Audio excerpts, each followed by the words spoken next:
In 1954, a widow in rural Kentucky lived on $14 a month from her husband's pension.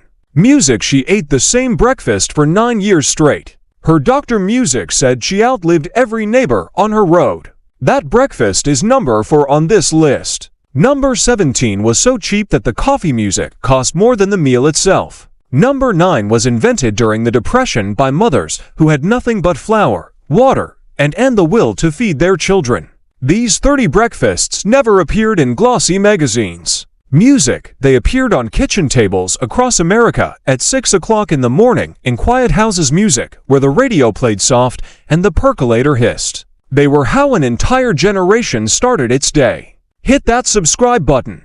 Let us count down the 30 forgotten, poor man, breakfasts from the 1950s for seniors living alone.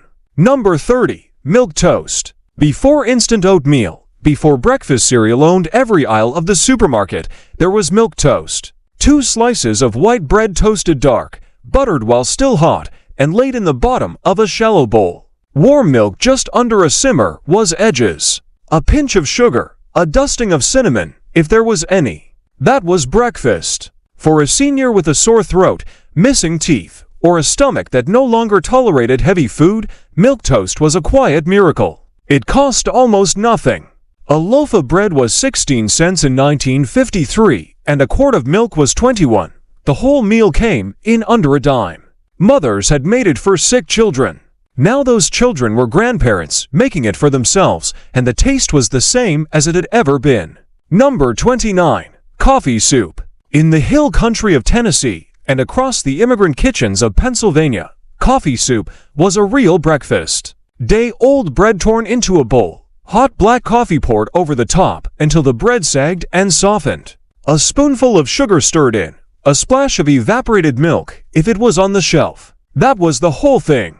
Italian and Polish grandmothers had brought the habit over from the old country, and it survived 3 generations in the cold towns where money was tight and bread never went to waste. For a senior eating alone, coffee soup was warm, sweet, and filling enough to hold off hunger until lunch, eaten with a spoon. Eaten slow. The bread carried the bitter coffee, and the coffee carried the sweet milk. And somehow, it all worked. Number 28. Cornmeal mush.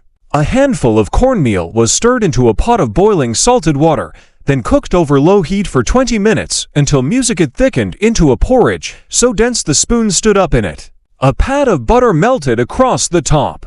A drizzle of molasses. That was breakfast in farmhouses from Iowa to North Carolina. Cornmeal cost 6 cents a pound in 1955, and a 5 pounds bag could last a single person 2 weeks. For seniors who had eaten this every morning of their childhood, the smell of mush cooking on the stove was the smell of safety itself. The texture was gentle on old teeth. The cost was almost nothing. And the leftover mush poured into a loaf pan and chilled overnight became tomorrow's fried mush sliced thick and crisped in bacon grease. A roll of bologna in the icebox cost 30 cents a pound and lasted a week.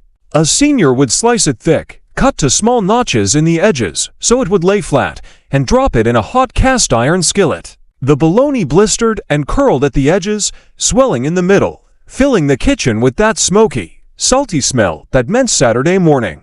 An egg cracked in beside it, fried in the same grease. Both went between 2 slices of white bread with yellow mustard. This was the proper hot breakfast a working man had eaten for 30 years, and a retiree still made for himself at 67 because nothing else tasted like home in quite the same way. Number 26. Bacon grease toast. Every kitchen in post-war America kept a tin of bacon grease on the back of the stove. It was poured in slowly after every breakfast and saved for cooking later. But on lean mornings, when the bacon itself was gone, that grease became breakfast.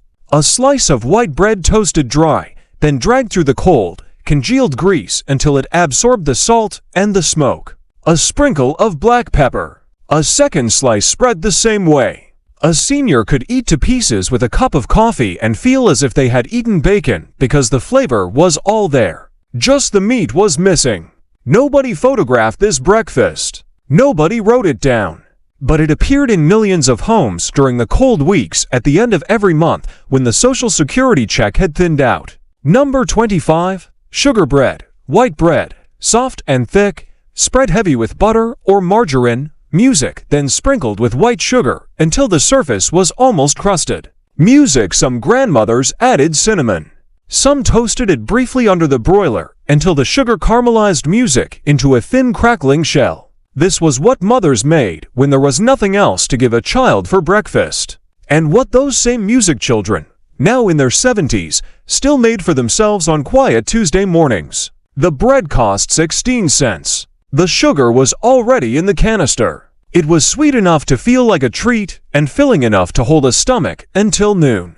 Seniors who grew up with sugar bread remembered the taste with the same warmth other people remembered their grandmother's pie. Number 24. Hot water cornbread for breakfast. In the South, cornbread was not just supper food. A senior could mix a cup of cornmeal with a pinch of salt and a few tablespoons of bacon grease, then stir in just enough boiling water to bind the dough into thick patties. Those patties dropped into a hot grease skillet and crisped golden on both sides in 5 minutes flat. Eaten with a smear of butter and a drizzle of molasses. Hot water cornbread was breakfast for thousands of black and white Southern families who had grown up making it the same way their grandmothers had during Reconstruction. Cornmeal was cheap. Bacon grease. Music was free. The whole meal cost pennies and tasted like something a person could be music proud of, even alone at a table set for one. Number 23. Creamed eggs on toast. When eggs were plenty, but bacon was not, creamed eggs were the answer. 2 hard-boiled eggs chopped fine.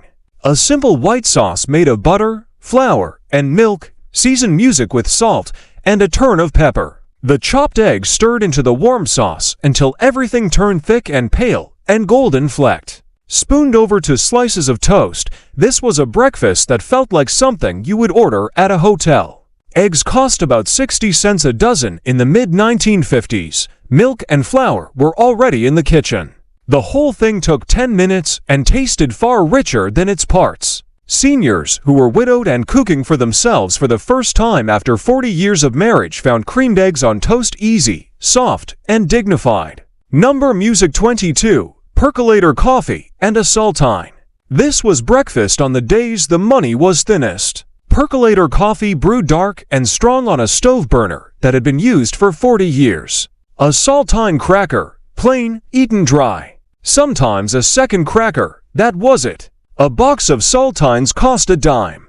A pound of coffee cost about 80 cents and lasted a month if a person was careful. For a senior on a fixed income, this breakfast appeared on the last week before the check came in. There was no shame in it. The coffee was hot. The cracker took the edge off. By in the morning, the worst of the hunger had passed. This was not poverty as tragedy. This was poverty as arithmetic, managed quietly by people who knew how to make Friday's pantry stretch to Monday morning. Number 21. Oatmeal with bacon grease. Long before steel cutouts and microwaved packets, plain rolled oats simmered in salted water for 10 minutes. Music were the standard breakfast in working-class kitchens. The poor man's twist was the topping. Instead of butter or sugar, a spoonful of bacon grease was stirred. A spoonful of bacon grease was stirred into the hot oatmeal until the fat melted and turned the porridge into something music savory, smoky, and non-smoky, and unexpectedly satisfying. Music. A pinch of salt, a turn of pepper, that was breakfast. Oats cost 12 cents a pound in 1955, and a single canister lasted music a person 3 weeks. The bacon grease added the flavor that meat would have brought without the cost of meat. Seniors who had grown up on farms remembered this as the standard. The sweet versions came later after sugar got cheap. First pattern break. Here is something the cereal companies do not advertise. The breakfasts on this list are not just cheap food from a forgotten era. They are the breakfasts that kept American seniors fed music and independent through decades when there was no microwave, no convenience aisle, and no delivery service. A senior in 1957 woke up alone in a small house, walked to the kitchen on hips that awked, music, and made breakfast with what was on the shelf. That was the whole arrangement. There was no other option. Music and what they made fed them. It nourished them. It got them through the morning and into the afternoon. The cereal industry spent the next 30 years convincing us that breakfast had to come from a box. It did not. It never did. Cold biscuits left over from yesterday's supper, split open and warmed briefly in the oven, then spread thick with apple butter from a quart jar put up the previous fall. Apple butter cost almost nothing to make if a person had a tree, and most rural seniors did.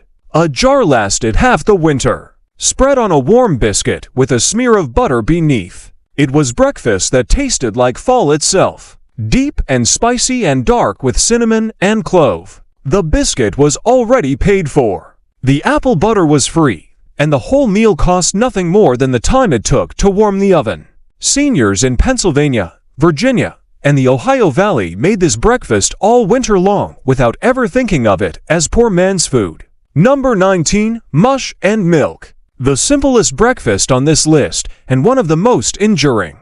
Last night's leftover cornmeal mush sliced cold from the pan, dropped into a bowl, and covered with cold milk. A spoonful of sugar. That was it. No frying, no warming, no stove at all. For a senior with arthritis who could not stand long enough to cook a proper breakfast, mush and milk was the answer. The mush had already been made. The milk was in the icebox. The whole bowl came together in 2 minutes, music, and required nothing more than a spoon. Children had eaten this for centuries before breakfast cereal existed. Seniors in 1955 still made it because it worked, because it cost nothing, and because the taste of cold mush and cold milk reminded them of their own grandmothers. Number 18. Fried potatoes and onions. Leftover potatoes from the night before, sliced thin, dropped into a skillet with a spoonful of bacon grease and a sliced onion.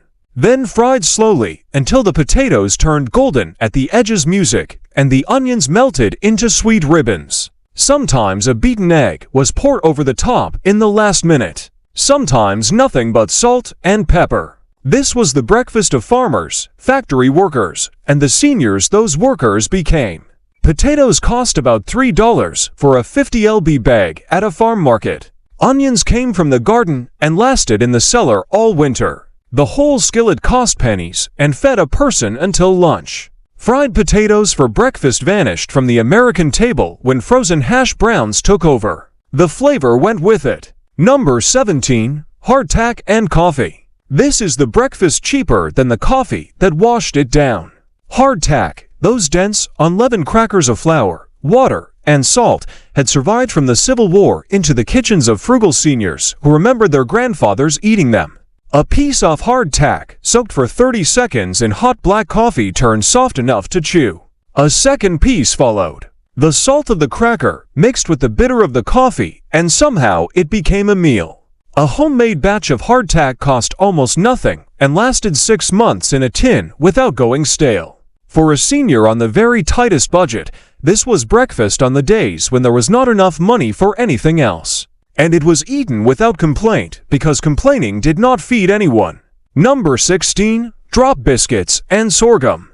A cup of flour, a spoonful of lard, a pinch of salt, a teaspoon of baking powder, and just enough buttermilk to bring it together into a thick batter. Spoonfuls dropped onto a greased pan and baked 12 minutes until the tops turned pale gold. Split open while still warm.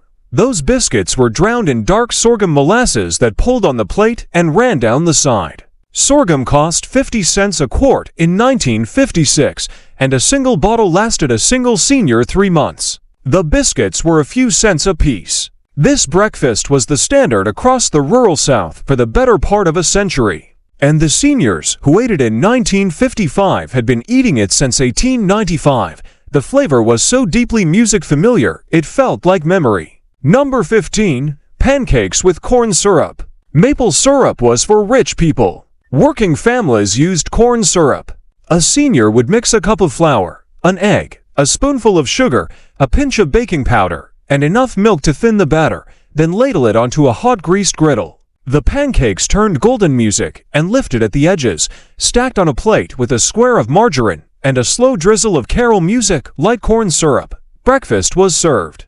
A bottle of Caro cost $25 and lasted music 6 weeks. The pancakes themselves were nothing more than pantry staples. For a senior who had grown up with corn syrup on every breakfast plate, the taste of real maple was unfamiliar and almost unwelcome. Caro was what breakfast tasted like. Caro was home. Number 14. Sardines on crackers. Second pattern break. The food industry would prefer you forget this one.